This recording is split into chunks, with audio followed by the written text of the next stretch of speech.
Welcome to Truth and Transcendence. You can find all our other episodes on truthandtranscendence.com. And you can find out what else I'm doing on beingspace.world. And Freedom of Spirit that you've heard me talking about is on freedomofspirit.world. So pop over there and have a look. So here's a thought experiment. What if we thought of everyone, all the important people in our lives, what if we thought of all of them as clients? So if we think of the chap who does the garden as a client, then we realize that in order for him to do his work, we have a responsibility to provide him with whatever he needs. So we have a responsibility to provide him with clear direction when we want to give direction. Or if what he needs is a free rein, and if that's how you want to do it, then we need to give a free rein and not keep popping in and interfering and wasting his time. The person who comes and cleans the house, same thing. Do we want to make their life easier by clearing all the rubbish out of the way before they arrive? Or are we just going to leave everything in absolute shambles and then get upset when they can't clean because they can't get to anything? Obviously, our actual clients are our clients, and we should treat them with respect and take care of them as well. But what about yet another form of client, which is oneself? I was thinking about this morning as I was having a shower and washing my hair and thinking, supposing I just saw myself as one of my clients. So if I'm one of my clients, then what do I need to give myself? Well, I need to give myself regular yoga. I need to give myself proper, bathing, taking care of my body, proper food. I need to order decent organic food. I need to clothe myself properly, look after my teeth, look after my hair. I went to the dentist yesterday for it was one of the best dentist appointments I've had in my life.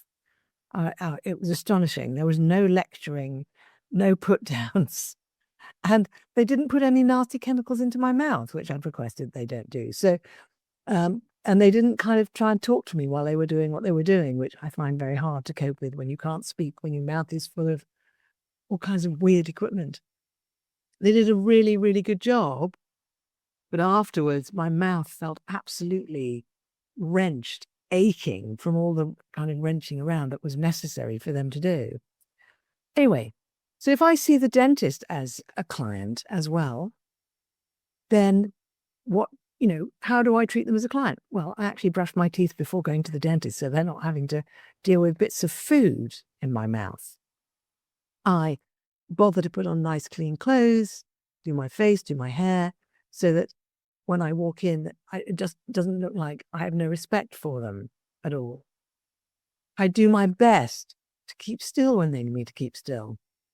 I use my breathing to settle myself down, to help them to do what they need to do. I thank them afterwards for doing it. I pay them promptly. This is treating the dentist like a client, treating them with respect, with care. And I realize that if I think of all of these different people as clients, that then brings me into a certain kind of alignment. It's an alignment of service, respect, consideration, support, gratitude. And if I actually apply that to all these people, and I include friends, relatives, neighbors, the cats, if I apply that to everybody, that puts me into a lovely space of feeling really, really good about myself and good about how I'm relating to all these different organic entities in my life. Same with all the weird pond life in the pond. If I make a point when we pull out the dead pondweed, picking off all the water snails and dropping them back in, treating them with respect and care. So it actually completely removes any sense of hierarchy or power over. Because I think most of us have been taught as we grew up to view everyone actually and everything in a kind of a hierarchical scale. who's got the power, who's in charge, who's better. But actually, I don't find that nourishing as a point of view. I find that fragmenting, if anything. That brings me out of alignment with myself. So if you consider this in your own life, if you considered everyone that you're dealing with on a regular basis, if you think of them as a client, and then you're looking at how can they be treated with respect, care, support, and how can the relationship be equitable? Because it needs to be equitable with our clients. So that's a thought experiment for the week. So thank you for watching. Thank you for listening. Have a beautiful and equitable week. And I look forward to seeing you next time.